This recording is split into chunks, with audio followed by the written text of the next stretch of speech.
భారతదేశం యొక్క చరిత్రలో ఇది ఒక కీలకమైన మలుపని చెప్పుకోవాలన్నమాట. ఎందుకనుకుంటున్నారేంటి, ఇన్నాళ్ళుగా మనం బతుకుదెరువు కోసం ఆయిల్ దిగుమతులు ఇతర దేశాల నుండి చేసుకుంటూ ఉన్నాం. ఇప్పుడు ఆ అవసరం మనకు లేదనుకుంటా. ఎందువల్లంటే ఇప్పుడు మన అండమాన్ నికోబార్ దీవుల్లో అక్కడ సముద్రంలోనే అత్యంత విలువైన ఆయిల్ సంపద బయటపడిందనమాట. అండమాన్ సముద్రం తలుపులు తెరిచింది. ఇప్పుడు మన దేశానికి పెట్రోలియం శక్తి రావడానికి ఇది మొదటి అడుగు కావచ్చేమో మరి.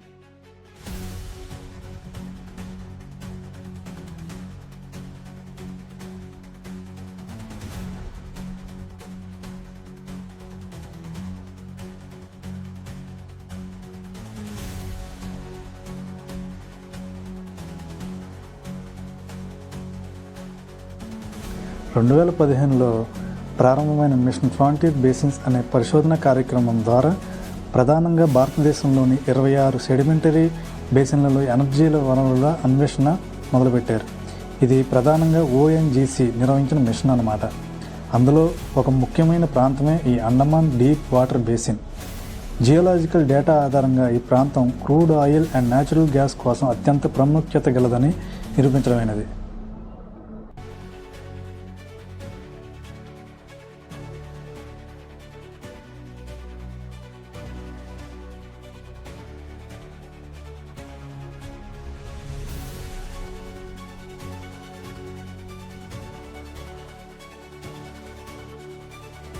ఈ ఆయిల్ నిల్వలు ఎలా కనుక్కున్నారంటే seismic survey, satellite imagery, under water drilling వంటివి నిర్వహించి వీటి ద్వారా సముద్ర మట్టానికి 4000 మీటర్ల లోతులో ఉన్న ఈ నిక్షేపాలను ఉన్నాయని గుర్తించారంట.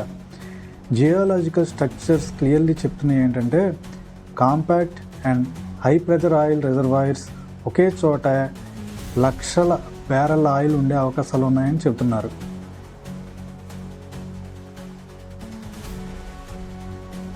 ఇది మామూలుగా లేదుగా. ఈ బిగ్ డీల్స్ కోసం డ్రిల్లింగ్ స్టేజ్కు చేరింది. ఇప్పుడు గయానా ఇది ఒక చిన్న దేశం అట్లాంటిక్ ఓషన్లో.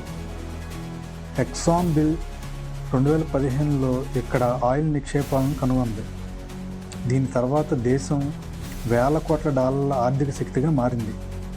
2020 నాటికి గయానా జీడిపి పెరుగుదల ప్రపంచంలోనే టాప్ 1లో ఉంది. ఇప్పుడు భారత్ కూడా అంతే అవకాశాల దగ్గర నిల్చుంది. గయానా ఒక కర్మయోగి అయితే భారత్ ఒక యోధుడిగా రెడీ అవుతుంది. భారతదేశానికి దీనివల్ల వచ్చే ప్రయోజనం ఏంటనుకుంటున్నారా? ఒకటి, దిగుమతులపై ఆధారపడడం తగ్గుతుంది. భారతదేశం రోజుకు 4.5 మిలియన్ బ్యారెల్స్ ఆయిల్ దిగుమతి చేస్తుంది ఇతర దేశాల నుండి. దీనికి ఏడాది ఖర్చు ఎంత అనుకుంటున్నారు? 10 లక్షల కోట్లు అక్షరాల. ఇది తగ్గితే ఆ డబ్బు మన దేశ వృద్ధిలోకి ఉపయోగించుకోవడానికి ఉపయోగపడుతుంది. రెండవది, ఉద్యోగ అవకాశాలు.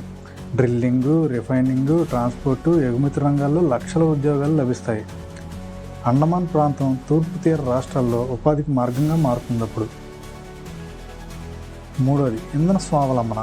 2040 నాటికి ఎనర్జీ ఇండిపెండెంట్ ఇండియా లక్ష్యాన్ని నెరవేర్చే దిశగా అడుగులు వేస్తుంది.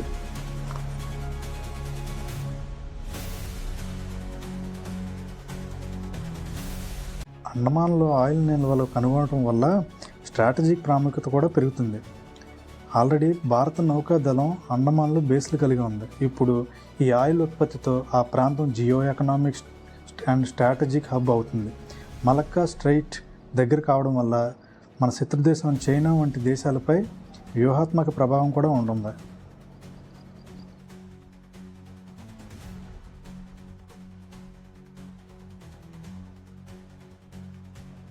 ఇక్కడ ఎలాంటి ఆయిల్ దొరికిందనుకుంటున్నారు? ఈ బేసిన్లో కనుగొన్నది లైట్ క్రూడ్ ఆయిల్. ఇది రిఫైనింగ్కి చాలా లాభదాయకమైనది కూడా. సల్ఫర్ శాతం తక్కువ, ఎక్స్పోర్ట్ చేయడానికి అండ్ స్థానిక వినియోగానికి చక్కటి ఆయిల్. ఇది నెయ్యిలో తేలిపోయిన బంగారు లాంటిది అంటారు. శుద్ధి తక్కువ, లాభం ఎక్కువ.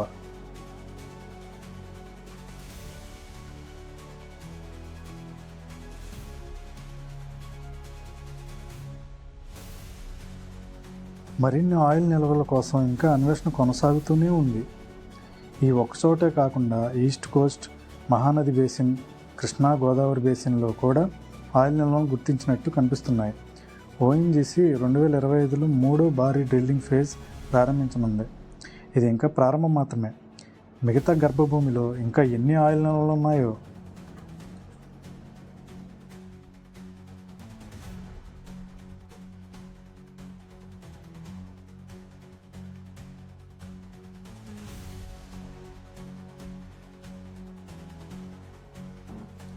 ఈ ఆయిల్ని బయటికి తీసే క్రమంలో చాలా సవాళ్ళను ఎదుర్కోవాల్సి వస్తుంది. సముద్రంలో డ్రిల్లింగ్ అధిక ఖర్చు అవుతుంది, అధిక సాంకేతిక కూడా అవసరం అవుతుంది. ఎన్విరాన్మెంటల్ రెగ్యులేషన్స్ ప్రకారం చేయాలి. మళ్ళీ న్యాచురల్ డిజాస్టర్స్ కూడా తట్టుకునే విధంగా జాగ్రత్తలు తీసుకోవాలి. స్థానిక జనజీవితాలపై ఎటువంటి ప్రభావం లేకుండా చూసుకోవాలి. ఇంటర్నేషనల్ క్రిటిసిజం ఎక్కువగా వస్తుందన్నమాట. యూరోప్ కంట్రీస్ మన మీద ఒక కన్నేసి ఉంటాయి. ఎప్పటికప్పుడే ఏం చేస్తున్నారా, వీళ్ళు ఎక్కడ ఎదిగిపోతారా అని చూసి అక్కడే ఆపేద్దామని చూసే క్రమంలో ఉంటారనమాట వాళ్ళు ఎప్పుడూ కూడా. వీటిని అదునుగా చూసుకుని ఎన్విరాన్మెంటల్కి డ్యామేజ్ అవుతుందని చెప్పి ధర్నాలు ఇటువంటివి చేసి అలాగైనా ఆపేద్దామని ట్రై చేస్తాయి యూరోప్ కంట్రీస్ కూడా. వీటినన్నిటినీ ఎదుర్కొని సక్సెస్ఫుల్గా ముందుకి ఆయిల్ బయటికి తీసే విధంగా చూసుకోవాలి.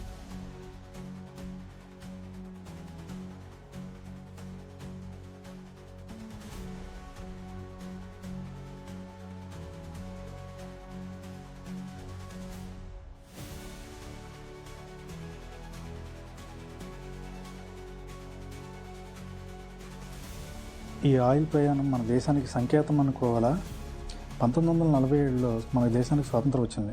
అదే 1991లో మన దేశం ఆర్థికంగా ఎదిగింది. 2025లో సొంతంగా ఎనర్జీ సంపాదించుకునే దిశగా ఎదుగుతుందంటారా? ఈ ట్రాన్స్ఫర్మేషన్ భారత్ను సూపర్ పవర్గా దిశగా నడిపే 3వ శక్తివంతమైన మూమెంట్ కావచ్చేమో.